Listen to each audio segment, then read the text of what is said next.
baik Pak Prabowo maupun Pak Jokowi itu dalam 10 tahun terakhir mereka berdua adalah simbol dari representasi kekuatan real bangsa Indonesia. Jadi perlu dong Pak Prabowo memberikan teguran keras, tindakan keras di awal pemerintahan. Kalau menurut saya harus. Tapi sekarang dikatakan kita masuk ke rezim otoritarian lagi.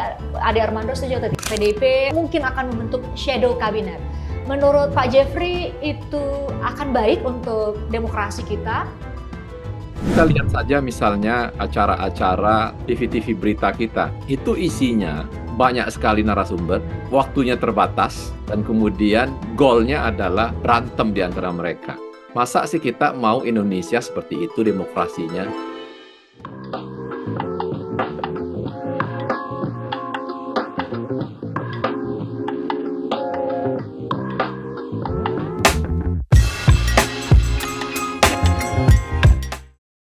Masih dalam rangkaian untuk mengawal pemerintahan baru Prabowo Gibran, saya sudah menyurati beberapa pihak sebenarnya. Saat wawancara ini Anda saksikan, saya sudah mewawancarai, tadinya mewawancara capres-capres yang tidak memperoleh suara mayoritas untuk bisa mendengarkan pandangan mereka. Tapi akhirnya saya cari bersama tim, saya diskusi, kira-kira kita bicara dengan siapa ya?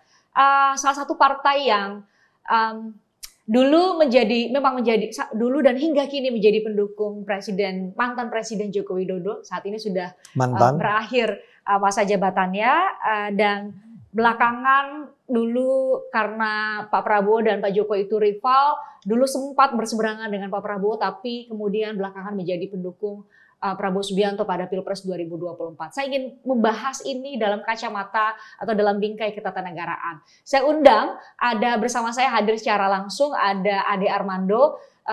Katanya kalau yang nggak punya logika skip aja. Tapi nggak apa-apa, kalau video ini nggak apa-apa. Di video Cokro TV aja nggak boleh. Jadi yang nggak berlogika boleh nonton yang ini? Boleh nonton ini, nggak apa-apa lah, nggak apa-apa. Kita tunggulah komennya. Saya juga bergabung secara virtual, ada Pak Jeffrey Giovanni. Salam sehat Pak Jeffrey. Salam sehat, Christian. Ini kenapa saya undang Pak Jeffrey, karena saya ingat betul 8 bulan lalu atau ya beberapa bulan lalu, Pak Jeffrey ini salah satu yang menyuarakan di beberapa wawancara mengenai Barisan Nasional. Untuk bisa mengawal pemerintahan baru yang menurut Pak Jeffrey itu akan melahirkan koalisi yang lebih ajak sampai ke tingkat bawah. Nah, berarti dengan komposisi sekarang seperti Pak Jeffrey bilang tadi, apakah memperbesar peluang sesuatu yang Bapak sebut sebagai Barisan Nasional atau dalam bahasa ketatanegaraan itu disebut koalisi yang lebih ajak, sehingga kemudian bisa mengurangi kelemahan dari sistem presidensil yang dikawinkan dengan sistem multipartai begitu banyak di Indonesia, begitu Pak Jeffrey?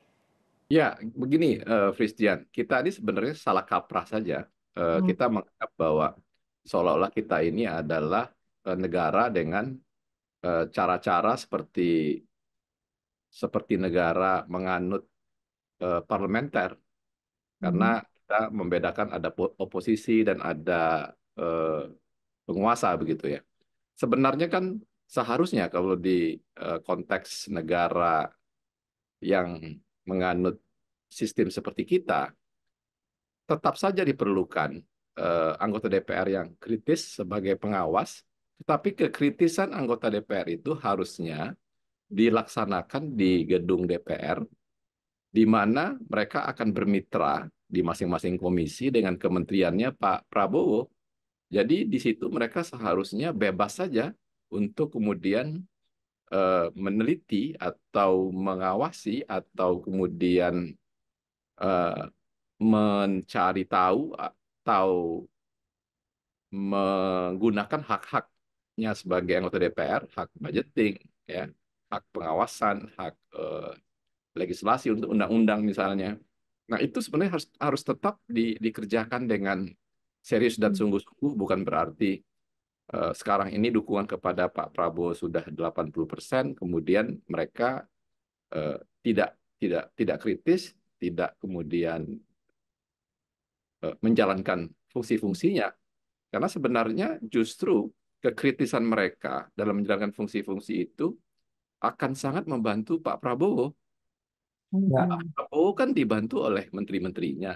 Pak Prabowo kan menugaskan menteri-menterinya untuk melaksanakan apa yang menjadi goalnya Pak Prabowo agar kita kemudian melakukan percepatan untuk menjadi negara maju. Nah, mau tidak mau, Pak Prabowo juga harus dibantu oleh anggota DPR kita yang kemudian meneliti atau mengawasi atau kemudian nyinyir atau cerewet kepada menteri yang bersangkutan.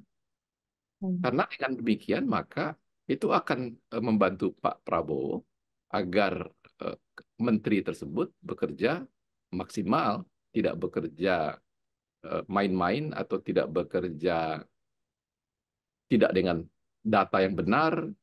Ya, intinya menteri-menteri itu harus profesional.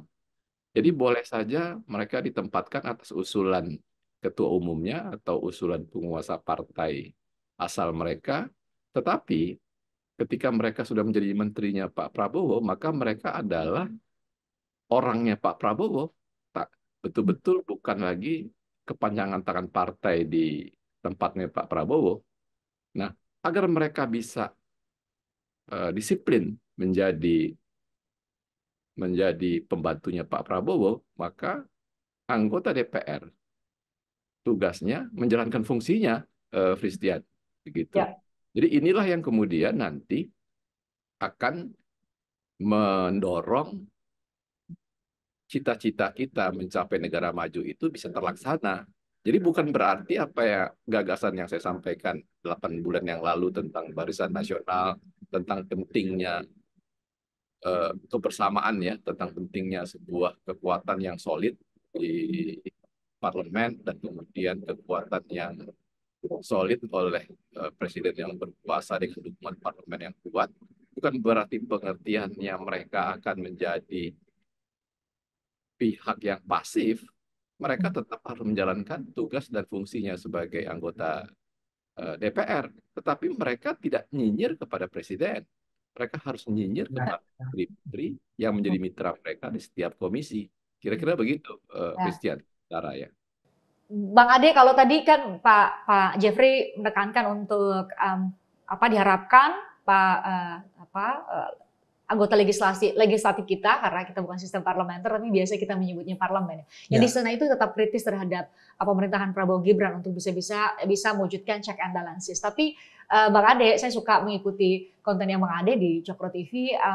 Pasti menangkap bahwa suara-suara yang tadi menurut diksi Pak Jeffrey adalah nyinyir itu kan ada juga di ruang atau di luar dari Senayan. Tidak hanya di parlemen, ada kelompok-kelompok pegiat demokrasi, aktivis, akademisi yang juga menyuarakan narasi-narasi kritik, pesimis, banyak hal, banyak diksi yang bisa kita pilih untuk itu.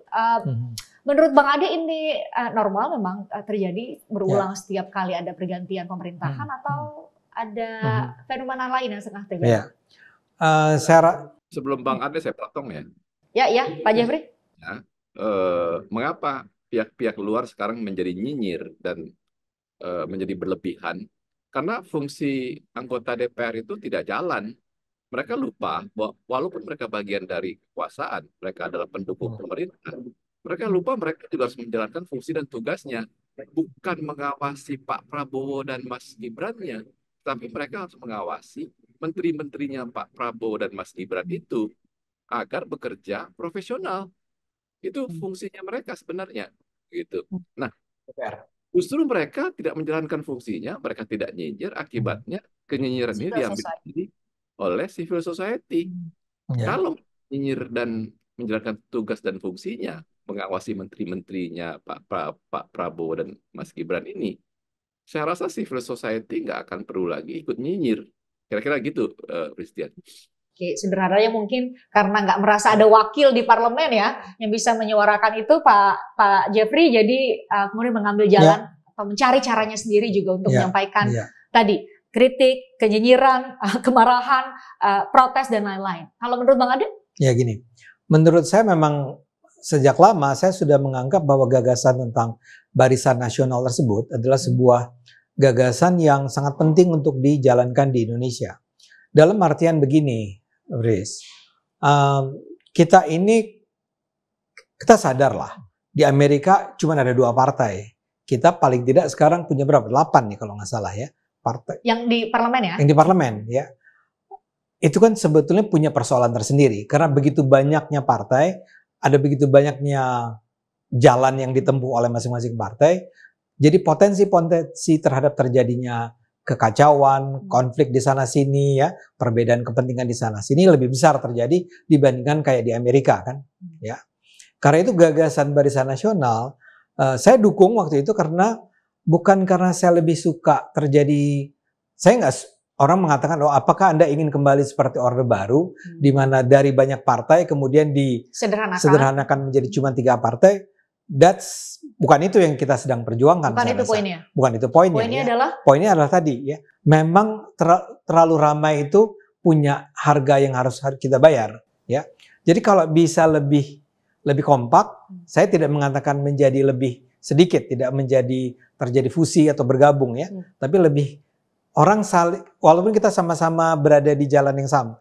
Sorry, salah kalimat saya. Walaupun kita barangkali jalannya berbeda-beda, tapi tetap tujuan kita sama, ya.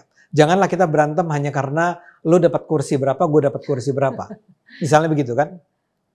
Nah, kalau ada Barisan Nasional, walaupun taruhlah ada 8 partai dengan 8 ketua partai, tapi mereka itu bisa dibikin kompak, maka mudah-mudahan kekacauan, perselisihan, pertikaian yang ada selama ini, kegaduhan minimal yang Anda bicarakan tadi, yang Anda sebut barusan tadi, itu istilah yang tepat tuh ya, bagus sekali. Gaduh lah, bukan bertarung tapi gaduh. Itu bisa dikurangi. For the sake of what? Untuk masyarakat, ya. Jadi kalau kita bisa lebih kompak, ya, maka kita akan bisa bersama-sama menjadikan Indonesia lebih baik. Atau paling tidak, kalau partai-partai itu bisa lebih kompak, mereka bisa menjadikan Indonesia lebih baik. Tapi untuk itu harus ada kesepakatan dari awal. Apa itu kesepakatan? Ya, bahwa kita itu Barisan Nasional ya. Istilah itu adalah sebuah istilah yang barangkali kita pakai aja karena di tempat lain sudah dipakai kan. Persoalan nanti ada di nomenklatur lain lagi. Nggak penting ya. Tapi semangatnya the very idea of bahwa kita tuh harus united gitu ya. Untuk bangun Indonesia menuju, paling tidak kan selama ini kita menyebut tentang 2045 kan. Nah. Harusnya koalisi merah putih lah namanya. Ya namanya boleh apapun lah Bang ya. Mau koalisi merah putih, Barisan Nasional. Tapi kita kompak. Oke? Nah kalau kita kompak maka ini yang mudah-mudahan sekarang mulai terjadi nih ya. Bahwa si partai-partai ini mengatakan bahwa yes kita adalah bagian dari sebuah KIM. Ya, Koalisi Indonesia Maju ya. Koalisi Merah Putih sekarang. Oh, Koalisi sekarang berubah ya? Ini belum move on juga nih. Jadi, makanya si Bang JG nyebut Merah Putih. Koalisi ya, Merah Putih. Koalisi Karena Merah sekarang Putih. kabinetnya Kabinet Merah Putih. Kabinet Merah Putih. Maaf ya Pak Prabowo. Jadi, kalau mereka menyatakan ya kita adalah bagian dari sebuah koalisi yang sama, kita akan menata Indonesia bersama-sama. Ya, bukan saling rebut, bukan saling serang, tapi bersama-sama. Oke? Nah dalam hal ini, apa yang dilakukan oleh Pak Jokowi dan kemudian dilanjutkan oleh Pak Prabowo itu sebetulnya menurut saya adalah melandaskan diri pada semangat Barisan Nasional. Ya, logika itu sekarang dijalankan. Ini maksudnya pasca 2019 lalu kan Pak Prabowo ketika itu yang dari rival kemudian memutuskan menjadi pembantu presiden. Antara lain dimulai dari sana. Itu salah satu yang terpenting. Ketika orang mengatakan di Indonesia ini gila banget ya. Tadinya mereka bertarung, tapi kali ini di dalam kabinet yang satu jadi presiden, yang satu jadi menteri. Itu kan sesuatu yang saya setuju tuh dengan pernyataan bahwa itu nggak ada di negara lain. Itu diulang-ulang oleh Pak Prabowo sebetulnya. Pak Prabowo bilang bahwa salah satu yang mengubah cara berpikir dia adalah ketika Pak Jokowi datang mungkin ke Kertanegara maksud dia ya, dan mengatakan bahwa yuk kita gabung, yuk Anda gabung sama saya ya. Yang datang presiden loh. Presiden terpilih datang menemui orang yang dia kalahkan. Dan kata Pak Prabowo dalam pidatonya, yang entah kapan itu dilakukannya ya, tapi saya lihat rekaman-rekaman yang dia bilang, ini nggak terjadi di mana-mana. Ini cuma terjadi di Indonesia. Dia melakukannya secara benar Pak Jokowi. Kesediaan Pak Prabowo untuk bergabung, itu sebenarnya membuka mata kita semua bahwa, wow, ternyata kita sebetulnya bisa ya, berhenti bertarung dan kemudian bergabung bersama dalam sebuah kekuatan. Nah ini berlanjut terus sampai sekarang. Nah, cuman yang sekarang ini yang kita harus ingat adalah bahwa masing-masing partai yang bergabung tersebut harus sadar diri. Kita melakukannya for the sake of masyarakat luas. Yang ingin saya tekankan adalah bahwa Nah, kalau ini sudah terjadi, maka orang itu harus berpikir dengan mindsetnya. Bahwa Mindset kita guyup, kita bersama-sama. Kita barisan nasional. Nah, tadi konsep guyup tadi dalam bahasa Indonesia ya, solid. Kan tadi kita sudah menyebut tadi contoh bahwa pada 2019 Pak Prabowo adalah rival Pak Jokowi dan kemudian memutuskan untuk menjadi pembantu presiden dan itu dinarasikan sebagai bagian dari rekonsiliasi politik nasional. Saya tepat sekali bertanya ini kepada Pak Jeffrey dan juga Bang Ade karena PSI juga adalah pendukung Pak Jokowi dan tentu kemudian menjadi bagian yang mempertanyakan Pak Prabowo dalam masa-masa kampanye dan kemudian hari ini atau dalam Pilpres 2024 Anda nggak usah eufemism. Apa itu? Bukan hanya mempertanyakan waktu itu. Tapi apa? PSI itu ketika itu menyerang Pak Prabowo. Menyerang Pak Prabowo. Ini Ade Armando yang punya logika yang bilang menyerang Pak Prabowo tapi hari ini berada di barisan pendukung Pak Prabowo. Itu dalam kacamata saya ke Pak Jeffrey dulu, Ketua Dewan Pembinanya nih. Pak Jeffrey itu kan banyak yang akan ada banyak narasi atau diksi yang dilekatkan terhadap pilihan sikap PSI sendiri. Itu bagian dari strategi politik untuk memenangkan atau mendapatkan suara rakyat, atau itu bagian dari tadi yang kita bicarakan, bagian dari memperjuangkan kepentingan bersama sehingga tentu memilih untuk mendukung Pak Prabowo, atau itu hanya pragmatisme untuk kita harus menempel pada seseorang atau figur yang mungkin menurut hasil survei ketika itu bakal menang nih. Apa Pak Jeffrey? Iya, kalau mau kita kembali ke setahun terakhir ke belakang ya, pilihan PSI itu pilihan rasional melihat situasi Indonesia terakhir saat itu. Dan pilihan itu pilihan terbaik karena pada akhirnya PSI mengambil kesimpulan dari kandidasi beberapa tokoh, Mas Anies, Mas Ganjar, Pak Prabowo. Akhirnya kami mengambil kesimpulan dari proses yang terjadi, memang Pak Prabowo yang paling siap, Pak Prabowo yang paling menguasai masalah-masalah kebangsaan kita, masalah-masalah untuk Indonesia, bagaimana caranya mencapai Indonesia emas itu. Jadi bukan tanpa sebuah keyakinan bahwa asal menang saja, tetapi juga kemampuan dan kompetensi Pak Prabowo memang di atas dua kandidat yang lain. Itu pertama ya. Yang kedua, yang paling penting juga ketika itu adalah kami memahami bahwa baik Pak Prabowo maupun Pak Jokowi itu dalam 10 tahun terakhir, dalam 2 kali pemilu terakhir, 2014 dan 2019, adalah wujud dari realitas kekuatan politik muktahir Indonesia. Jadi kalau kita mau bicara dalam 10 tahun terakhir, 2014-2019, maka sesungguhnya pembelahan yang terjadi pada bangsa kita ketika pemilu itu berlangsung, itu menunjukkan bahwa mereka berdua adalah simbol dari representasi kekuatan real bangsa Indonesia.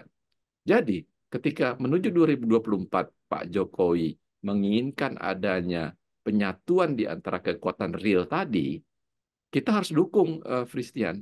Nah, inilah yang kemudian dengan cara sebenarnya cukup fair kalau menurut saya, Pak Jokowi kemudian mencoba menggadang-gadang beberapa nama, ada Mas Ganjar di sana, ada Mas Sandiaga Uno di sana, ada Mas Erick Thohir di sana, dan ada Pak Prabowo juga di situ, gitu. Dan dia coba untuk menyiapkan calon penggantinya tadi, tapi kan prosesnya kita sama-sama tahu akhirnya yang lulus seleksi sebagai orang yang dia dukung adalah Pak Prabowo. Bagaimana seleksi itu terjadi? Ya kita semua tahu. Saya rasa terlalu panjang kalau kita bahas satu persatu di sini. Melihat ke belakang. Nah, tapi yang jelas apa yang ada pada Pak Prabowo itu adalah sesuatu yang dibutuhkan oleh kita ke depan. Harus ada orang yang betul-betul loyal betul kepada negaranya. Memang hidupnya akan dia abdikan betul buat negaranya, bukan buat kepentingan kecil saja gitu ya.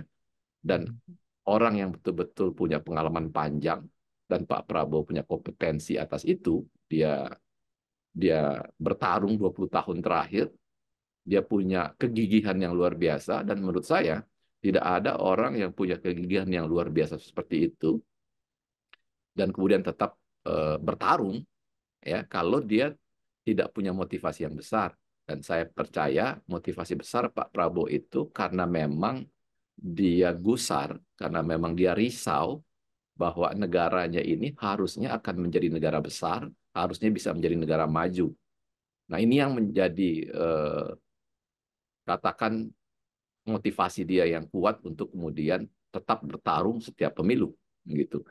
Nah, kita bisa menjadi negara maju ke depan ya kalau tidak didasari oleh kebersamaan, oleh kebersatuan tadi, tidak bersama-sama, tidak menyatu, mana mungkin wong kita bersatu dan bersama-sama saja tantangan ini berat sekali. Kita harus mencapai growth ekonomi 7-8% misalnya di tahun depan. Bagaimana itu bisa dicapai kalau kita terbelah dan kemudian asik jalan sendiri-sendiri. Bahkan Ya. di pengalaman pemilu yang lalu, salah satu partai yang menjadi bagian dari kabinetnya Pak Jokowi pun justru adalah yang paling merongrong perjalanan Pak Jokowi sebagai presiden di periode kedua itu. Nah, itu kan nggak boleh terjadi pada periode ini. Jadi kalau periode ini bisa lebih disiplin, bisa lebih tertib, seperti apa yang Pak Prabowo sampaikan di pidato-pidatonya di saat pelantikan, setelah usai pelantikan itu ya, itu kan kemudian diartikan oleh masyarakat civil society yang saya harus bilang mereka nyinyir begitu, itu kan langsung disikapi dengan kecurigaan yang buruk bahwa Ya. pidato itu kemudian adalah pidato yang anti demokrasi, demokrasi akan makin tenggelam karena Pak Prabowo mendominasi pemaknaan demokrasi menurut pengertian dia. Menurut saya, bukan hanya pengertian dia, pengertian kita semua sekarang ini mayoritas akan sama seperti itu. Kita Ya. nggak mau demokrasi kita ini isinya cuma ugal-ugalan, isinya cuma orang seenak-enaknya ngomong tanpa data. Orang kemudian mudah sekali mengecilkan seorang pemimpinnya, padahal di benak, di bahu pemimpin itu kita menempatkan tugas dan tanggung jawab yang luar biasa besar. Tapi tiba-tiba beberapa orang kemudian dengan enteng saja menganggap dan mengatakan ini presiden pelangak pelongo, ini presiden nggak berkualitas, ini presiden dungu misalnya. Saya rasa kalau kita mau menertibkan hal-hal begitu, itu bukan berarti kita ingin demokrasinya hilang. Demokrasi hilang itu ketika misalnya hak orang untuk menyampaikan pendapatnya hilang. Kalau menyampaikan pendapatnya diperbolehkan tetapi dengan santun, apakah itu kemudian harus dikatakan demokrasi kita hilang? Apa sih susahnya kalau kita mengatakan sesuatu, kalau kita ingin mengkritik sesuatu dengan cara yang santun dan sopan? Nah, inilah yang Pak Prabowo maksudkan dengan demokrasi Indonesia tadi, bukan demokrasi Barat yang kemudian membawa kita atau memaksa kita untuk harus meniru cara-cara mereka, meniru gaya mereka yang frontal, yang kemudian menyampaikan cacian dan makian. Akibatnya apa? Akibatnya kualitas kritiknya nggak ada, Christian. Yang kita butuhkan kan kualitas kritik yang baik, di mana orang boleh mengkritisi sesuatu, tetapi kritikannya itu betul-betul punya efek yang baik, punya efek yang bagus, agar pemerintah yang dia kritik kemudian, oh iya ya, kita lupa ini, ada hal yang kita lupakan dalam proyeksi kita ke depan misalnya.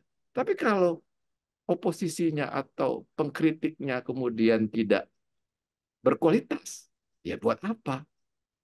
Kan kita nggak cuma mau dicekoki oleh kebebasan berdemokrasi saja, tetapi kita juga ingin rakyat kita sejahtera, kita ingin Ya. ada kemakmuran di negara kita. Kan itu tujuannya. Sekarang kalau kita lihat paling gampang, tetangga kita saja Singapura misalnya, orang bilang negara itu nggak punya demokrasi, orang bilang negara itu otoriter. Saya harus bantah, tidak demikian. Coba kita lihat medsos, medsos Facebook, Instagram, X yang di warga Singapura. Bebas kok mereka mengkritik pemimpinnya, mengkritik menteri-menterinya. Biasa aja mereka melakukannya. Mereka nggak kemudian apa kemudian tiba-tiba hilang atau tiba-tiba ditangkap. Nggak ada itu. Karena apa? Karena masyarakatnya melakukan kritik dengan berkualitas, dengan menunjukkan kesalahan yang elementer yang diakibatkan oleh keputusan suatu kementerian Ya. misalnya. Nah ini harusnya yang kita di Indonesia mulai masuk ke sana. Jadi janganlah civil society kita yang katanya pinter-pinter tadi, kemudian justru mempertunjukkan cara kritik yang hanya nyinyir saja. Itu Christian menurut saya sementara ya.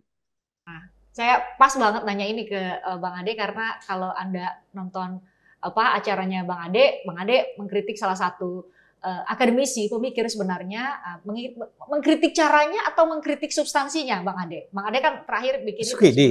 Ya. Oke. Ya udah, saya ngomong tentang Sukidi ya, boleh ya? Sedikit kita bahas karena kan tadi Pak Jeffrey menekankan soal cara untuk menyampaikan kritik di ruang publik kita. Itu adalah contoh terbaik saya rasa ya. Sukidi adalah seorang lulusan Harvard ya Bang ya? Saya nggak kenal dia. Apa? Saya nggak kenal dan nggak tahu dia. Oh dia ya. Dia Harvard dan berbelas tahun dia di Amerika Serikat.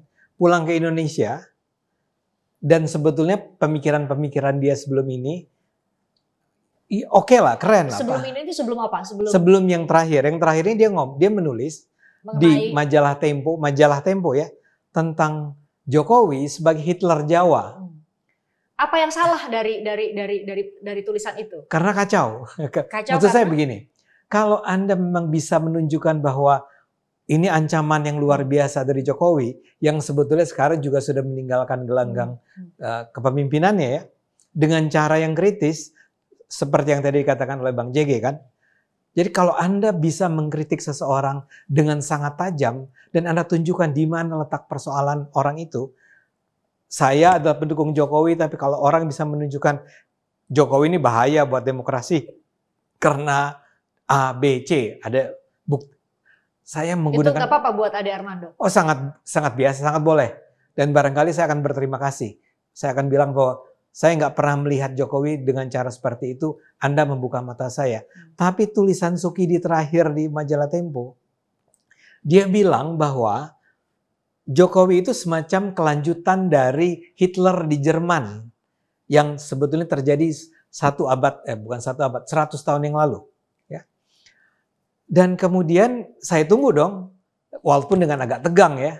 Wow, dia samain Jokowi itu dengan Hitler. Kemudian dia gambarkan tuh Hitler, apa yang dilakukan Hitler ketika dia berkuasa. Dia mematikan demokrasi, menangkapi masyarakat sipil, menutup ruang-ruang publik, bla bla bla bla bla. Dan tentu saja yang nggak disebut di sana adalah dia genosida dan dia membunuh jutaan orang ketika itu ya. Jadi saya menunggu sebuah bukti, sebuah contoh, sebuah indikator lah yang bisa digunakan ya untuk agar kita tiba pada kesimpulan ya Jokowi itu seburuk dialah ya. Nggak ada, Fris, nggak ada di tulisan itu. Satu-satunya hal yang dia sebut sebagai indikator. Kan istilah dia itu adalah menghabisi demokrasi untuk mencapai kekuasaan dia kan. Nggak ada. Yang di sana dikatakan hanyalah bahwa ada perubahan di keputusan Mahkamah Konstitusi yang menyebabkan Gibran bisa maju menjadi calon presiden.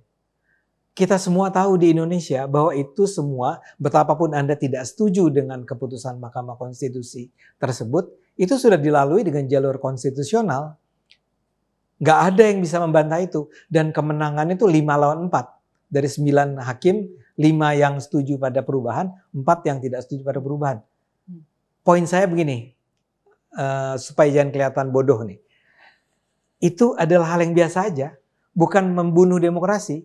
Bukan sebuah langkah, sebuah manuver untuk mematikan demokrasi di Indonesia. Saya menunggu dia bicara tentang, lihatlah langkah Jokowi ini, itu mematikan demokrasi. Nggak ada dimanapun dalam tulisan itu. Jadi bagaimana mungkin setelah dia di awal mengatakan Jokowi adalah Hitler Jawa, setelah kita cari di sepanjang tulisannya, kita tidak akan menemukan satu indikasi pun yang menunjukkan bahwa memang Jokowi adalah orang semacam Hitler. Nah, ini adalah contoh terbaik.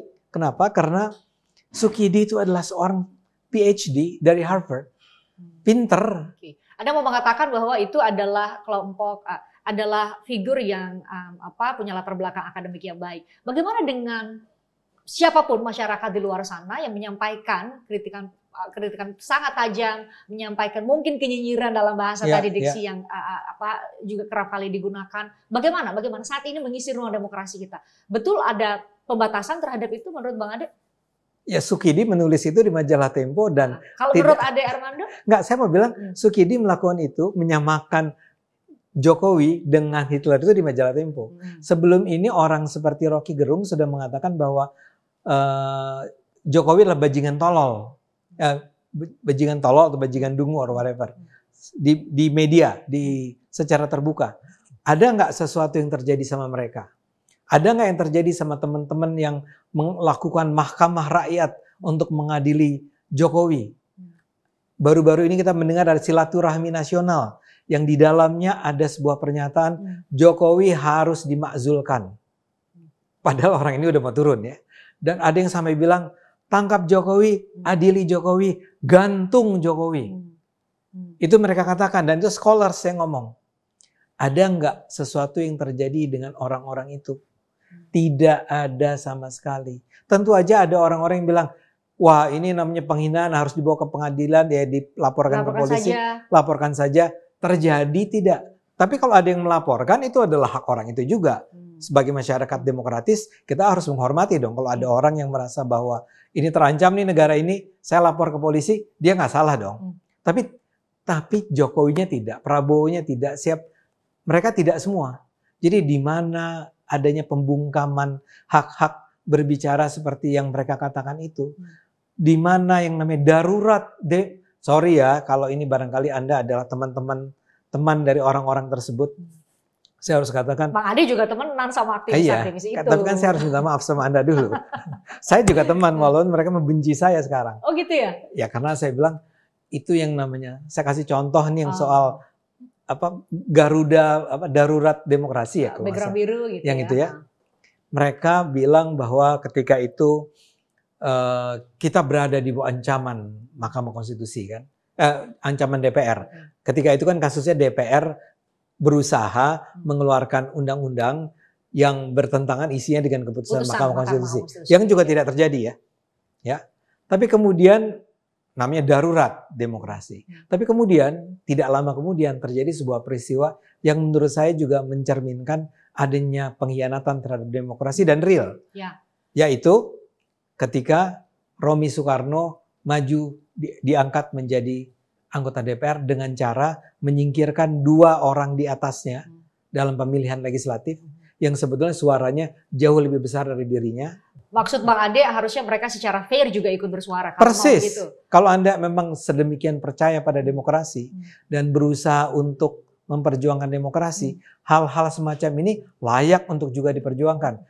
Saya nggak punya masalah. Saya tidak ingin mengatakan, oh teman-teman yang darurat demokrasi itu harus dilaporkan ke polisi. Tidak. Saya tidak. Itu adalah hak mereka. Tapi kalau kalian betul-betul percaya pada demokrasi, ketika ada kasus Romy Soekarno, say something, katakan sesuatu. Ketika saya ini digugat secara perdata 201 miliar rupiah. Hanya karena saya bilang, itu video yang menggambarkan Megawati marah-marah itu hoax loh. Bayangin, saya bilang bahwa video yang menggambarkan Megawati marah-marah itu hoax. Dan saya digugat 201 miliar oleh siapa? Oleh PDIP. Apakah teman-teman Anda itu, sorry ya, teman-teman saya juga itu, ya, teman-teman Bang Ade itu ngomong nggak? Dan marah sama PDIP dan bilang bahwa Ade Armando itu kenapa harus digugat? Saya alhamdulillah syukur sepenuhnya bahwa akhirnya beberapa bulan yang lalu pengadilan mengatakan memang nggak bisa, memang tidak ada alasan untuk menggugat saya, jadi dibatalkan gugatan tersebut. Tapi saya mau bilang para pejuang demokrasi, did they say anything about this? Apakah mereka ngomong, berkomentar, membela saya, mengkritik PDIP untuk melakukan penggugatan terhadap saya? Sama sekali tidak. Jadi di mana letak kepercayaan Anda Oke. pada demokrasi. Oke, Bang Ade mau minta bahwa setiap siapapun yang bersuara keras, bersuara lantang, yang menilai bahwa ada gangguan terhadap demokrasi yang tengah kita perbaiki terus-menerus dalam proses beberapa tahun ini pasca reformasi juga harus secara objektif ketika Karena kita butuh trust bahwa orang percaya pada masyarakat sipil. Kalau tidak, kasusnya menjadi seperti yang tadi dikatakan oleh Bang JG. bahwa Mereka nyinyir saja. Dan itu tidak sehat buat demokrasi kan. Kalau mereka sekedar nyinyir. Tapi kalau mereka tumbuh menjadi sebuah masyarakat sipil yang bisa mengartikulasikan kritik-kritik mereka secara jelas, tegas, objektif. Pakai istilah Anda kan. Tidak hanya mengkritik ini tapi tidak mengkritik itu. Itu kan baik buat masyarakat kita. justru itu baik buat demokrasi kita. Masyarakat sipil. Tapi kita harus, kalau sekarang kekuatan masyarakat sipil kan antara media massa ya. Kalau media massa misalnya bikin acara-acara yang penontonnya ratusan ribu orang, tapi isinya adalah cuma sekedar, saya dapat informasi dari salah satu sumber yang tidak dapat saya sebut namanya. Udah kayak jurnalis. Ya. Anda aja ketawa kan, Grace ya. Anda aja ketawa kan. Saya dosen komunikasi yang bertahun-tahun saya mengajarkan di kelas saya bahwa, hey guys ya, kalau lo jadi jurnalis, make sure bahwa Anda tuh memang punya informasi yang bisa disampaikan kepada publik berdasarkan sumber yang kredibel. Dan Anda harus bisa tunjukkan kredibilitas sumber Anda. Tapi kalau setiap saat orang tuh cuma bicara tentang, ya menurut sumber saya di kabinet, sumber saya di DPR, siapa sumbernya itu siapa? Ini merujuk yang mana nih? Kolega-kolega Anda. Okay. Nggak, saya sebut saja paling gampang nih ya untuk menggambarkan betapa rawannya demokrasi kita. Anda tahu majalah Tempo lah. Buat saya majalah Tempo, di kelas saya ketika saya masih mengajar, saya gunakan Tempo itu sebagai rujukan. Ya, tapi sekarang kalau Anda baca Tempo atau nonton misalnya Bocor Alus ya Tempo, yang saya nggak bilang bahwa itu jelek, buruk, sampah dan segala macam. Tapi betapa seringnya mereka menggunakan, sampai kemarin itu sampai sempat muncul kasus di mana soal dia menuduh bahwa pemerintah membayar media untuk mempromosikan. Ini hashtag terima kasih Jokowi. Ya. Maksud Anda ya. Tapi pada saat yang sama, setelah dia mengkritik pemerintah karena menggelontorkan uang untuk mendanai media mendukung Jokowi, ternyata at the very same time diketahui bahwa pihak manajemen Tempo sendiri atau bagian iklannya Tempo sendiri memang mengajukan proposal kepada pemerintah untuk bisa bekerja sama dalam rangka mendukung keberhasilan atau kampanye keberhasilan pemerintah Jokowi. It's so low menurut saya. Ini kayaknya berarti teman-teman Bocor Alus harus undang Bang Ade nih. Mau nggak kalau diundang sama ya Bocor mau, Alus? tapi kan nggak akan terjadi. Masa sih? Yakin Nanti kita tanya ya. Coba aja tanya. Kalau diundang mau? Ya mau lah. Mau. Saya tuh diundang kemanapun datang. Undang loh. Nih beneran ya? Beneran. Oke beneran. Nih, tapi kan katanya nggak mungkin terjadi. Enggak, kalau menurut saya nggak mungkin terjadi. Tapi saya mau bilang di sini adalah bahwa kenapa saya gunakan contoh darurat demokrasi yang adalah kaitannya sama Najwa Shihab. Bahwa logikanya kemudian majalah Tempo itu karena mereka adalah sebetulnya contoh-contoh terbaik dari masyarakat sipil. Yang kalau kita mau trust sama masyarakat sipil, kita ngelihatnya kemana? Kita melihatnya ke Tempo, kita melihatnya ke Najwa, kita melihatnya kepada kelompok-kelompok LSM yang selama ini secara keras, konsisten menyerang pemerintah. Tapi kalau kelakuan mereka seperti itu, ya, saya akan bilang gimana orang mau percaya pada Anda? Tapi buat saya ya udah kalau gitu, memang barangkali yang seharusnya menjalankan peran sebagai the watchdog of the government adalah DPR. Tadi balik lagi ya. Kembali ke tadi. Seperti konsep Pak masalahnya tadi, ya masalahnya DPR-nya juga bermasalah kan. Makanya menjadi penting kembali ke isu awal yang tadi disampaikan oleh Anda tentang kalau Barisan Nasional ini atau Koalisi Merah Putih itu bisa dibangun secara berwibawa. Jadi Prabowo tuh kelihatan sekali kok bahwa dia tuh geram dengan apa yang terjadi di Indonesia. Bayangkan dalam pertemuan dia dengan para ketua partai itu dia bilang bahwa begini. Ini para ketua partai ini tolong jangan biarkan atau kirimkan wakil-wakil Anda untuk masuk ke kabinet dan orang-orang yang duduk di kabinet itu menghabiskan anggaran negara untuk kepentingan Anda, artinya partai, atau kepentingan dirinya. Jadi dia teringat barangkali pada pengalaman Pak Jokowi. Paling tidak dia nggak lihat yang sebelumnya ya. Pak Jokowi ini kurang baik apa, kurang jujur apa. Selama 10 tahun kepemimpinannya, berapa menteri yang masuk penjara? 6. Selama 10 tahun itu 6 orang. Maksud Bang Ade itu membuktikan bahwa ada komitmen buat. Nah sekarang Prabowo sejak awal udah bilang kan, bahwa lo jangan dong kirim menteri-menteri yang maling nih, ya, yang akan menggerogoti uang kita. Makanya sekarang kalau nggak salah hari ini atau besok ke Tidar itu.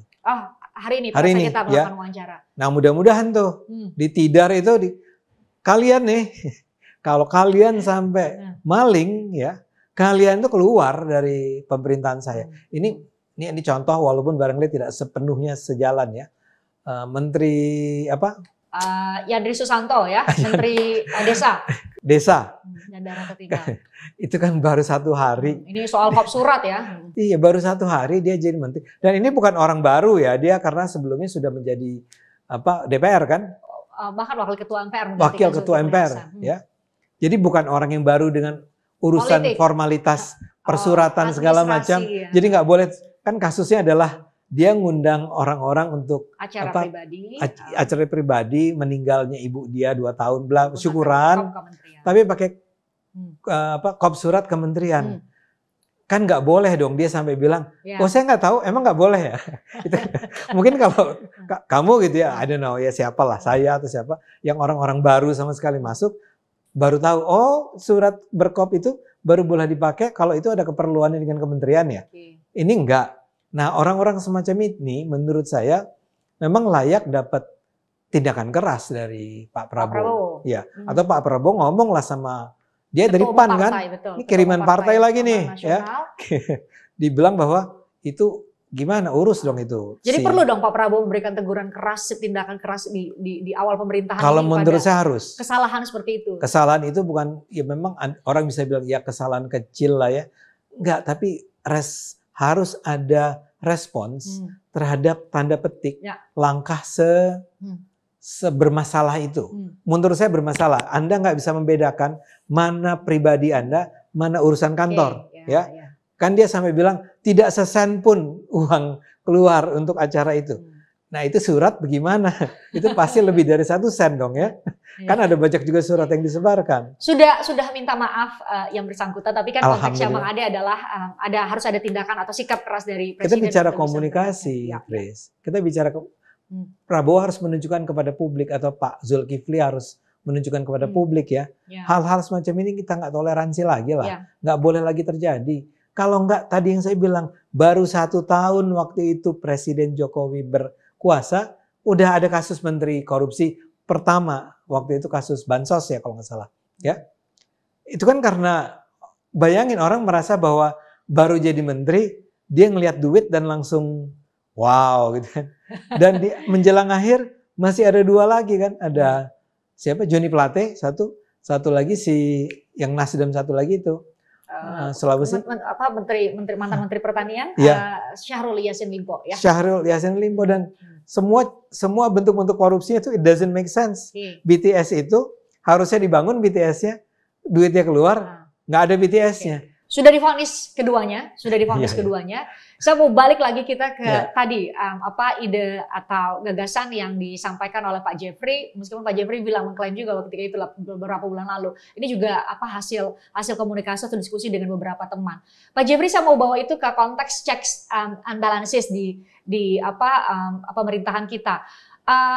Ketika terjadi apapun namanya ya, tadi Barisan Nasional maupun nanti Pak Jeffrey bilang koalisi merah putih, apapun namanya, tapi ini adalah koalisi besar yang Pak Jeffrey harapkan itu lebih ajak, bahkan dulu Pak Jeffrey menyebutnya kalau boleh sampai tingkat bawah dong, sehingga kemudian ada kesinambungan program-program pemerintah sampai ke tingkat level pemerintah atau kepala-kepala daerah.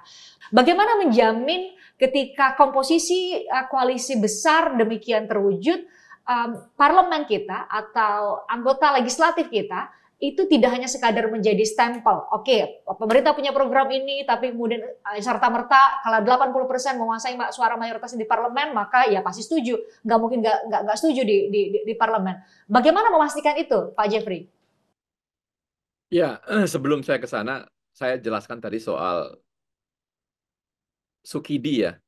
Saya Ya, kenal Sukidi, tapi bukan Sukidi yang menulis di Tempo. Kalau Sukidi yang saya kenal, anak muda dari Sragen, kemudian bisa mewujudkan mimpinya, dapat sekolah di Amerika, dan lulus dari Harvard. Itu yang saya kenal. Kalau yang di Tempo kemarin, saya nggak kenal itu, Bang Ade. Sukidi yang itu Bang, Oh, sama itu ya? sama itu orangnya. Oh, itu sama. Anda artinya kenal sebetulnya. Kalau itu, Bang Ade, saya harus jujur mengatakan, itulah orang-orang yang sebenarnya pintar, tetapi hatinya nggak baik, hatinya nggak bersih, Bang Ade itu. Kan harusnya, seperti Bang Ade katakan tadi, kalau dia punya standar yang sama untuk menilai sesuatu buruk dan baik, harusnya ketika Bang Ade punya persoalan, dibawa ke pengadilan, dituntut Ya, 200 miliar rupiah, dia juga tampil terdepan untuk kemudian bersuara keras melawan ya, cara-cara seperti itu misalnya. Tapi kan tidak, betul. dia hanya kemudian hobi ya melakukan kritiknya, melakukan kenyinyirannya hanya kepada figur-figur yang kira-kira menarik buat publik. Pak Jokowi misalnya. Nah, kalau dia samakan Pak Jokowi dengan Hitler. Hitler, kan harusnya pertama-tama dia lihat dulu soal dosa terbesarnya Hitler. Apa dosa terbesar Hitler? Ya genosida, Bang Ade. Iya, Puluhan, ribuan, bahkan ratusan ribu orang, mungkin saja jutaan orang. Itu dulu yang harus dia lihat. Nah, kalau dia sudah lihat itu, baru kemudian dia bisa memadankan siapa yang kira-kira mirip dengan Hitler. Kalau ini kan cuma bombastis saja. Jadi seorang scholar, seorang akademisi, kalau menulis isinya bombastis, apakah kita masih percaya bahwa dia ya, scholar yang jujur, bahwa dia scholar yang punya hati nurani, bahwa dia scholar yang mencintai negara dan bangsanya? Nggak mungkin kita bisa percaya, Bang Ade. Kalau saya melihat orang seperti ini, tinggal simpel aja. Kita harus mengambil keputusan di diri kita. Kita nggak boleh lagi anggap orang ini scholar atau anggap ya, orang ini orang yang pintar atau orang yang punya hati yang baik. Kita harus menjauhi orang seperti ini, Bang Ade. ya, Karena berbahaya orang seperti ini kalau menurut saya. ya, Dia menggunakan label scholarnya, menggunakan label kependidikannya untuk kemudian memvonis Pak Jokowi sama dengan Hitler. Ini ya. kan, wah, pertama kejam, kedua hatinya buruk sekali tuh Bang Ade. Itu orang yang hatinya nggak ada sama sekali kebaikannya kalau menurut saya. Iya, Jadi itu kira-kira pendapat saya soal yang kasus Sukidi Sukidi. tadi. Jadi kalau mau disederhanakan, ya itu tadi. Dia kenal Bang Ade juga. Jadi kalau Bang Ade mengalami istilahnya penganiayaan batin itu kan. Nah, Saya tahu Bang Ade bilang enteng-enteng saja datang ke pengadilan, menghadiri sidang-sidang pengadilan. Tapi di lubuk hati Bang Ade terdalam kan terganggu juga. Kalau iyalah. kemudian dimenangkan, wah 200 miliar itu harus cari di mana gitu. Itu juga tetap mengganggu. Tapi apakah dia pernah sedikit saja kemudian bersimpati dan kemudian membela adik di ruang publik? Nggak pernah. Nggak pernah. Kalau orang seperti ini, apakah kita anggap sebagai orang yang baik atau orang yang benar? Enggak, menurut saya ini orang yang jahat sekali, gitu Bang Ade. Nah, balik ke Christian soal Ya. yang saya maksud dengan Barisan Nasional tadi. Begini loh, Christian. Kalau sebuah kekuatan politik di Indonesia itu menyatu, bukan berarti tidak ada kekritisan. Kekritisan itu harus pada parlemen, harus pada anggota DPR-nya, Christian. Nah, siapa yang dikritisi? Dia nggak bejam atau lompat langsung kepada presiden yang harus dia kritisi. Dia harus mengkritisi menteri-menteri, karena menteri-menteri itulah mitra dia di parlemen. Jadi kalau dia Komisi 1 misalnya, dia harus mengkritisi Menteri Komunikasi dan Informatika, mengkritisi Menteri Pertahanan, mengkritisi BIN yang menjadi bagian di Komisi 1 itu. Itu Ya, yang dia kritisi. Dia nggak boleh mendiamkan kerja-kerja kementerian tadi karena bahwa dia adalah bagian dari Barisan Nasional atau dia adalah bagian dari Koalisi Merah Putih. Dia tetap harus melakukan tugas dan fungsinya. Dan orang jangan salah juga. Kalau dia kemudian mengkritisi menteri-menteri tadi, bukan berarti dia tidak suka Pak Prabowo. Bukan dia tidak suka Mas Gibran. Bukan dia tidak mendukung pemerintahan Prabowo Gibran. Justru dia mendukung pemerintahan Prabowo Gibran dengan cara mengawasi menteri-menterinya Pak Prabowo dan Mas Gibran itu agar kerjanya efektif, agar kerjanya disiplin, agar kerjanya betul-betul mengerjakan apa yang menjadi tugas dia yang sudah diarahkan oleh Presiden. Kan itu sebenarnya substansinya. Kita lupa selama ini bahwa kalau sudah menjadi bagian dari koalisi pemerintahan, maka kemudian apapun yang disampaikan oleh menteri di rapat-rapat DPR sana, itu kemudian harus diketok atau disetujui. Belum tentu. Bisa saja Presiden kan banyak sekali tugas-tugasnya. Belum tentu apa yang menjadi keputusan menteri tadi itu sejalan dengan keputusannya Presiden. Kita bisa kok sebenarnya kalau mau menunjukkan satu demi satu pengalaman kita 25 tahun terakhir ini, bahwa ada juga keinginan Presiden ini sebenarnya A, tapi diselewengkan oleh menterinya.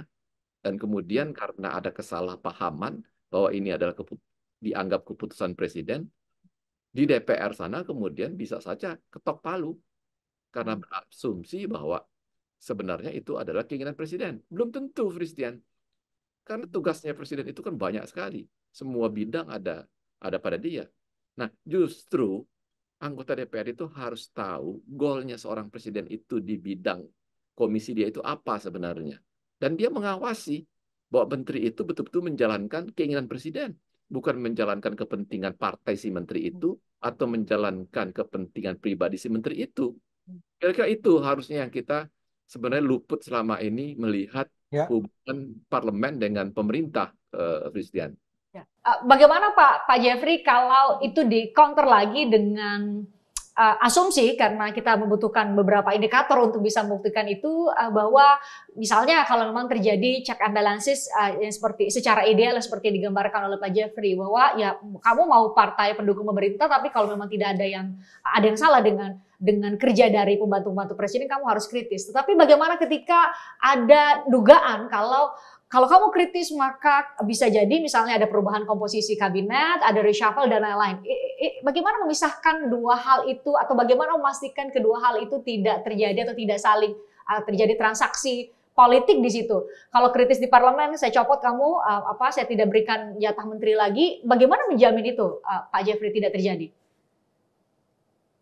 Ya, itu dia tadi. Kalau anggota parlemen itu kritis untuk sesuatu yang baik ya, bagi kepentingan presiden, bagi kepentingan negara kita, tentu nggak ada dasar dia akan di partainya kemudian dihilangkan jatahnya di kabinet. Karena kan sesungguhnya apa yang dia kerjakan membantu presiden, Christian. Ini yang orang lupa, Christian. Karena tiba-tiba kita menjadi bagian dari koalisi Merah Putih, maka apapun yang disampaikan oleh menterinya Pak Prabowo, kita nggak kritisi. Itu yang salah. Justru presiden akan terbantu kalau anggota DPR itu bisa mengkritisi, bisa kemudian menegur kalau menteri itu tidak disiplin, atau kemudian bisa eh, menyerang, katakanlah dengan kalimat-kalimat yang tegas gitu, bahwa, menteri, tampaknya menteri ini nggak ngerti bahwa tugas menteri ini adalah menjalankan apa yang menjadi goalnya presiden. Itu yang harus dilakukan oleh si parlemen. Bukan apakah kemudian akibat itu kemudian partai si anggota parlemen yang bersangkutan akan dikurangi oleh presiden. Wong presiden merasa dibantu kok malah dihukum, nggak mungkin. Tetapi kalau misalnya si anggota parlemen ini nyinyir untuk sesuatu yang sudah menjadi order dari presiden kepada menteri tersebut, dan itu sudah merupakan sepakatan bahwa program Presiden Indonesia ke depan ini adalah A, B, C, D. Si menteri itu bertugas untuk menuntaskan program yang A misalnya. Program yang A itu sudah dikerjakan oleh menteri dengan baik, tetapi karena kepentingan anggota parlemen ini untuk urusan partai dan dirinya, dia kemudian mengkritisi si menteri tadi. Itu boleh dianggap tidak disiplin. Tapi kalau dia mengkritisi bahwa orang ini tidak sesuai dengan apa yang menjadi perintah presiden atau goalnya presiden dijalankan oleh kementeriannya, ini yang nggak boleh tidak dikritisi. Jadi harus dibedakan ini, Christian. Ini publik, saya rasa jangan-jangan terjebak bahwa kalau sudah ada koalisi merah putih, maka kemudian kurnya di parlemen sana sama, lagunya semua sama. Enggak juga. Karena karena kan belum tentu ada kesesuaian antara perintah presiden dengan pelaksanaan yang dilakukan oleh kementeriannya gitu. Baik, Pak Jeffrey, sekarang berarti tadi dengan komposisi partai pendukung pemerintahan Prabowo Gibran saat ini kan berarti otomatis hanya PDIP yang berada di luar pemerintahan atau dalam istilah Nasdem. yang kita Nasdem menyatakan mendukung Iya, tapi tanpa nggak ada syarat di katanya tidak berada di kabinet. tidak meminta jatah menteri. Itu narasi yang disampaikan ke publik. Pak Jeffrey, otomatis hanya PDIP yang berada di luar pemerintahan. Dan PDIP, saya wawancara Pak Ganjar menyatakan mungkin akan membentuk shadow cabinet. Menurut Pak Jeffrey itu akan baik untuk demokrasi kita karena tadi Pak Jeffrey mengatakan dalam konteks check and balances kita berharap parlemen kita juga tetap kritis. Kemudian juga di eksekutif sendiri akan ada shadow cabinet, artinya ada kabinet bayangan yang mungkin bentuknya berarti sama dong dengan nomenklatur kementerian yang ada dibentuk oleh Prabowo Gibran sehingga per bidang nih kritiknya. Menurut Pak Jeffrey gimana? Ya, kalau Mas Ganjar mau bikin shadow kabinet itu hak Mas Ganjar dan hak partainya Mas Ganjar, Christian ya. Saya nggak ingin mengomentari itu lebih jauh karena itu haknya mereka. Dan silakan saja bahwa itu akan kemudian berguna buat bangsa Indonesia atau berguna untuk membuat pemerintahan ini menjadi lebih baik. Saya belum bisa kasih komentar hari ini karena saya belum membayangkan seperti apa shadow kabinet yang akan dibuat tadi. Tetapi kan intinya adalah kita semua anak bangsa sekarang ini harusnya bersatu, menyatu. Karena kita punya tantangan yang besar ke depan sana. Ada waktu yang pendek, tantangan kita menuju 2045 itu sangat terbatas ya. Kita punya keinginan negara kita ini menjadi negara yang maju, negara yang hebat, negara yang besar, negara yang bisa mesejahterakan rakyatnya. Harusnya kita fokusnya ke sana. Jadi kalau eh, partai di luar kabinet yang sekarang ada, PDI Perjuangan atau orang-orang seperti Mas Ganjar sebenarnya seharusnya tetap apa yang dia kerjakan tujuannya adalah untuk mendorong atau membantu mengantarkan apa yang dicita-citakan oleh kita bersama ini, dicita-citakan oleh Pak Prabowo ini tercapai, bukan kemudian menjadi kelompok atau menjadi figur yang sebenarnya hanya menginginkan apa yang dikerjakan oleh Pak Prabowo nanti gagal total dan kemudian menjadi berantakan. Kalau itu yang ada di hati mereka, di hati mereka paling dalam adalah keinginan untuk menggagalkan cita-cita tadi, itu kan sama saja menggagalkan cita-cita dan keinginan rakyat seluruh Indonesia loh, Christian. Kan tidak ada rakyat kita yang tidak ingin dirinya sejahtera. Tidak ada rakyat kita yang tidak ingin saudara-saudaranya sebangsa dan setanah air ini sejahtera, menjadi menjadi warga negara dari sebuah negara yang maju, negara yang hebat begitu. Nah, Pak Prabowo yang hebat dari dirinya adalah meyakinkan kita semua sekarang bahwa harapan kita akan menjadi bangsa yang besar, harapan bahwa kita akan menjadi negara yang maju, itu bukan harapan semu. Itu harapan yang sangat nyata sebenarnya. Tapi tantangannya adalah apakah kita mau bersatu mencapai itu? Apakah kita mau bersama-sama mencapai itu? Apakah kita memang ingin mencapai itu? Nah, itu yang sebenarnya sekarang seharusnya ya setiap komponen bangsa ini saling mengingatkan dan mengajak semua kekuatan yang ada untuk fokus untuk sama-sama mendukung Pak Prabowo ini agar cita-cita itu tercapai, Christian. Oke, itu yang dalam konteks check and balances saya tanya. Sekarang saya mau balik lagi ke melihat kacamata demokrasi di Indonesia, Bang Ade, Pak Jeffrey. Kalau saya dengar dari obrolan kita dan bagaimana obrolan di ruang publik digital kita yang ini sekali ya, riuh sekali, bahkan kadang-kadang masuk kategori gaduh gitu, Bang Ade. Apakah Bang Ade melihat kacamata, kita melihat kacamata demokrasi Ya. kita saat ini itu dalam posisi yang diametral. Saya adalah kelompok kamu, kamu adalah kelompok saya. Kalau kelompok saya suatu saat salah, maka saya tidak ikut bersuara. Tapi kalau dari kelompok lain, maka saya akan bersuara. Itu yang terjadi dan itu sehatkah itu demokrasi kita menurut Bang Ade? Saya justru menganggap bahkan kalaupun kita berposisi diametral, misalnya dalam hal ini adalah pro Prabowo versus kalau adalah ya kita bayangkan ada pro PDIP misalnya atau civil society versus kami pendukung yang pemerintah, misalnya. pendukung pemerintah. Kalaupun posisi kita adalah berhadap-hadapan, ya, ketika kita berdiskusi, kita berdialog, kita respect satu sama lain. Dan kita Respect itu dalam wujud apa? dalam wujud Bagaimana melihatnya? kita harus nantiasa, kalau pakai istilah saya, use your common sense, ya. Semua itu harus diselesaikan dengan diskusi yang masuk akal. Anda mau mengkritik saya silahkan. Saya biasa kok dibilang, Ade Armando, Anda itu pengkhianat. Kemarin itu saya hadir dalam sebuah acara diskusi televisi dan lawan bicara saya seorang wakil PDIP yang bilang, Anda itu sudah berubah nilai-nilainya. Itu di depan publik, disampaikan di depan jutaan orang artinya.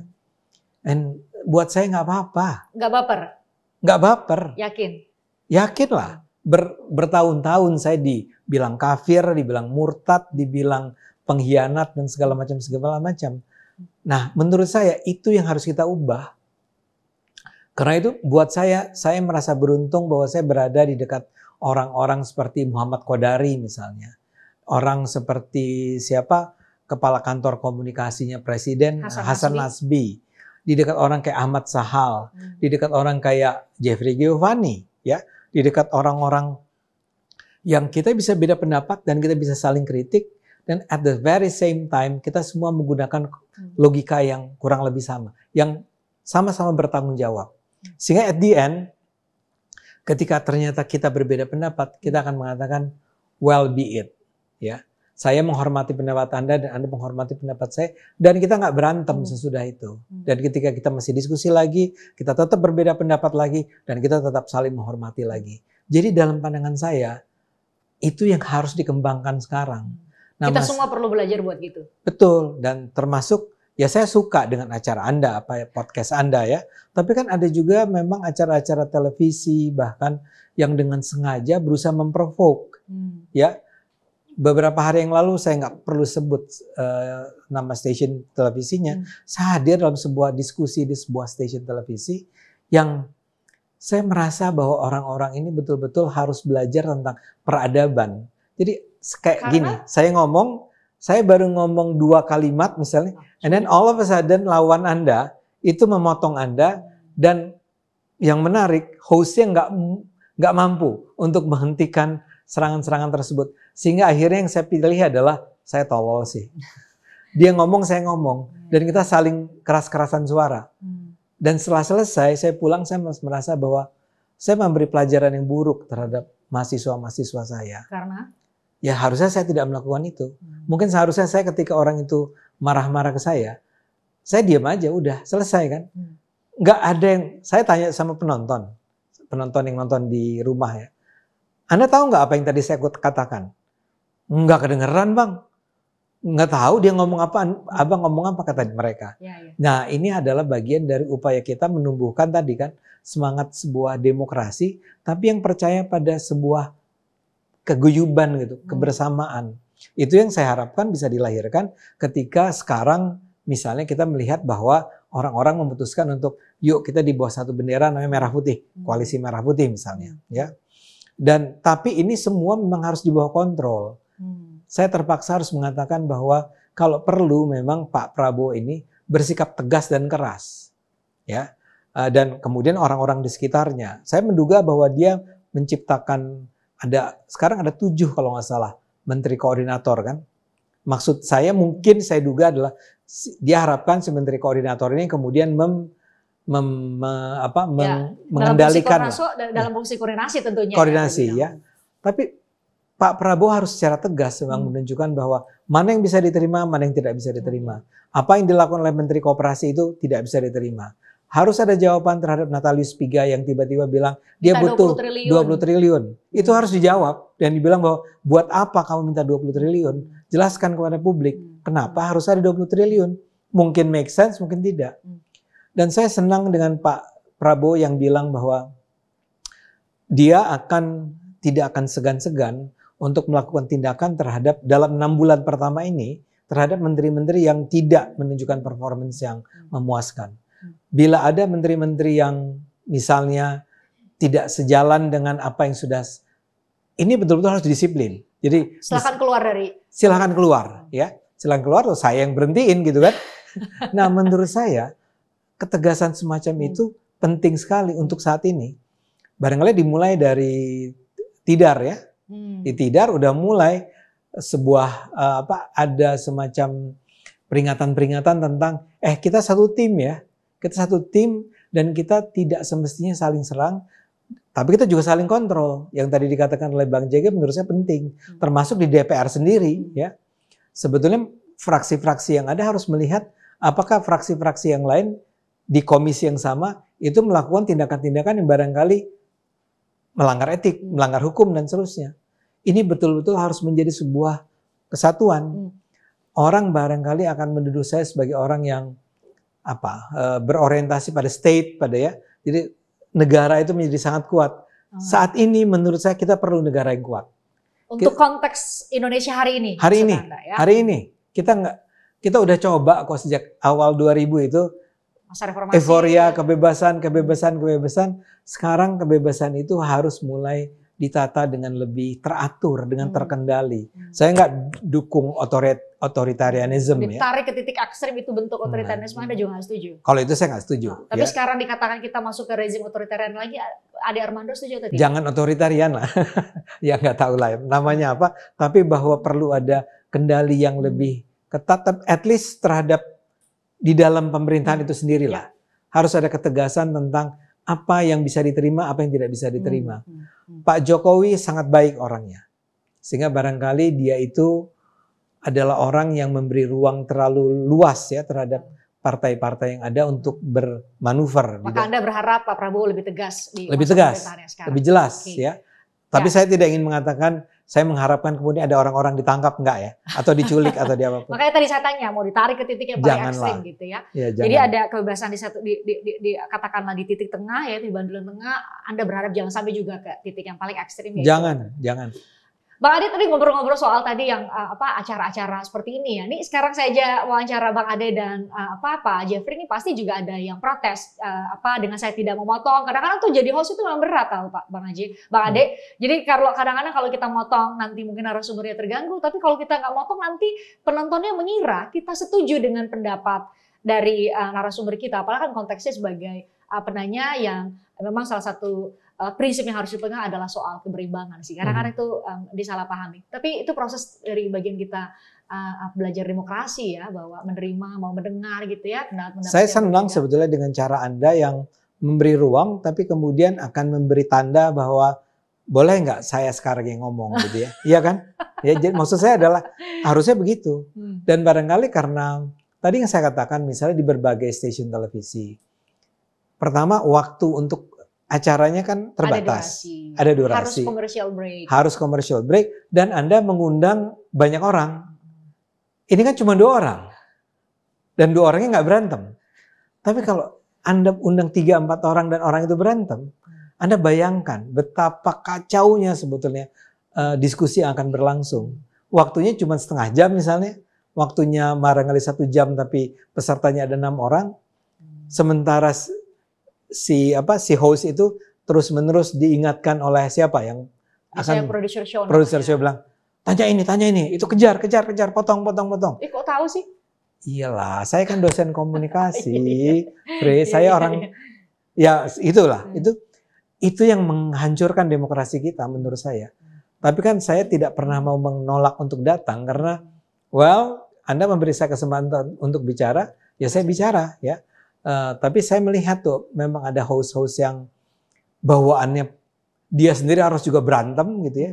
Dia sendiri harus merasa menyerang, dia merasa bahagia ketika lawan bicaranya seperti tersudutkan, dan dia membayangkan besok akan muncul berbagai cuplikan di Twitter, di media sosial yang mengatakan bahwa lawan Ade Armando terpojok gitu ya.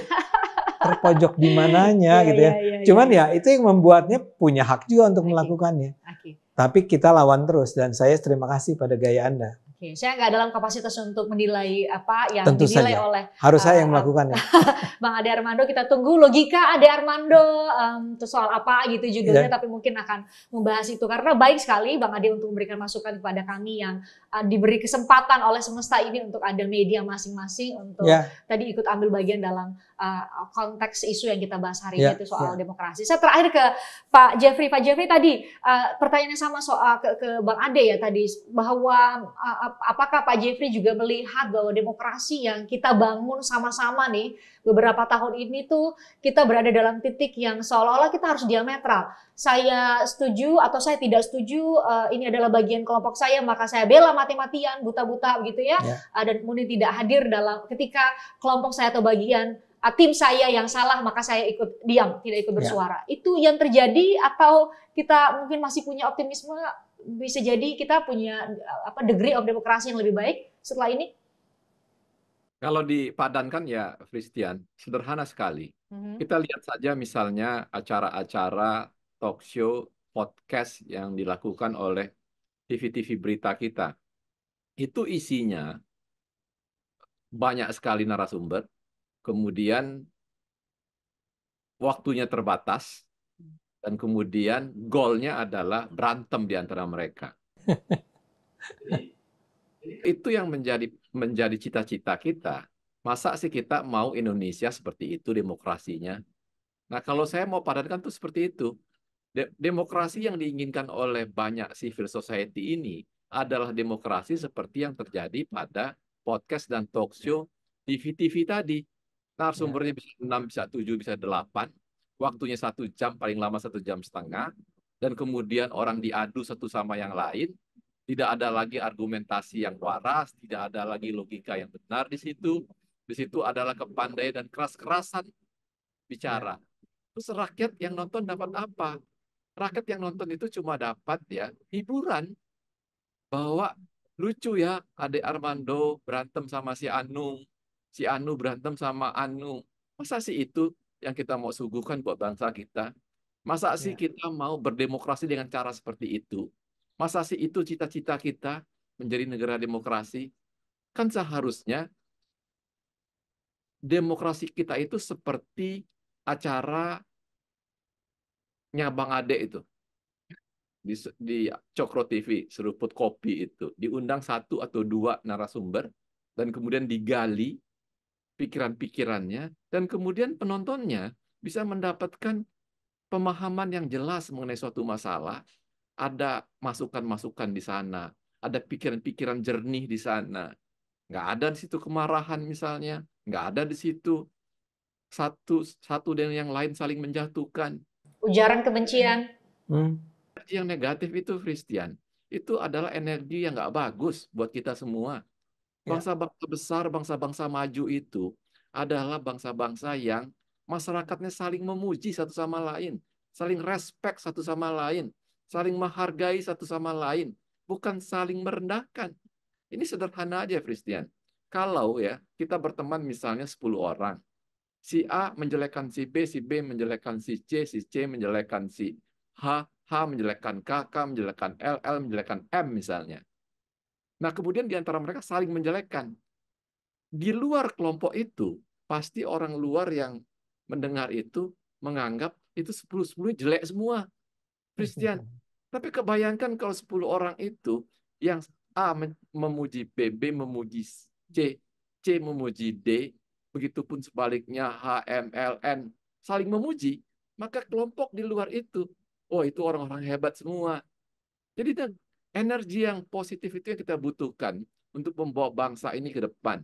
Nah, itu yang dilakukan oleh Pak Prabowo dengan pidatonya yang keras, pidatonya yang semangat tadi itu. Dia ingin bahwa, ayo kita disiplin sekarang. Ini saatnya kita sama-sama, kita punya tujuan yang sama. Ayo tujuan kita ini kita capai sekarang, begitu.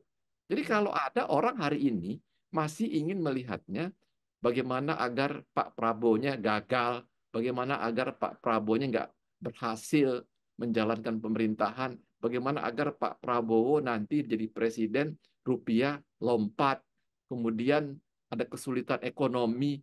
Apakah kita percaya orang-orang itu mencintai negaranya, mencintai bangsa dan rakyatnya, Christian? Ya padanan itu tadi, seperti talk show-nya TV, dan talk show atau podcastnya YouTuber-YouTuber.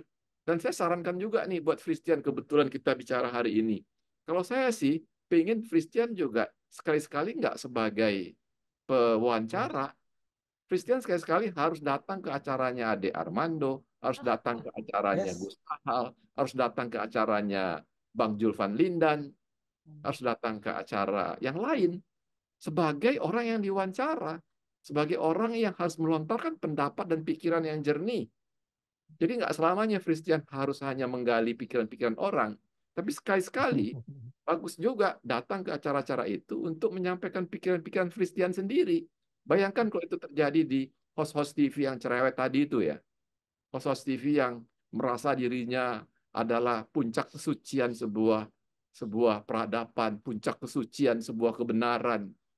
Tapi kemudian sekali-sekali dia datang ke acara-acara yang dimana dia digali pikirannya, kita baru tahu ini orang sebenarnya benar-benar suci seperti penampilannya, benar-benar loyal kepada bangsa dan negaranya. Kelihatan tuh nanti Christian. Saya rasa Kristen harus mulai itu, usul saya nih sebenarnya.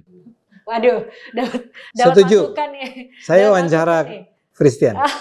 Dapat masukan ya dari Pak Jeffrey. Pak Jeffrey, makasih, saya sebenarnya undang sebagai narasumber, dan juga Bang Ade, makasih. Sama-sama. Setidak-tidaknya obrolan kita bertiga hari ini saya harapkan juga menjadi bagiannya kontribusi mungkin kecil sekali untuk menjadi edukasi kepada kita semua untuk bagaimana kita membangun diskursus di ruang publik nyata maupun di ruang publik digital kita yang kita harapkan gak gaduh, tapi saya harapkan benar-benar terjadi seperti Bang Ade bilang ya, tidak ada pembatasan terhadap kebebasan berekspresi, berpendapat, semua masih bisa bicara, tapi kita dalam konteks yang demokratis juga ketika mendapatkan atau menyampaikan kritik.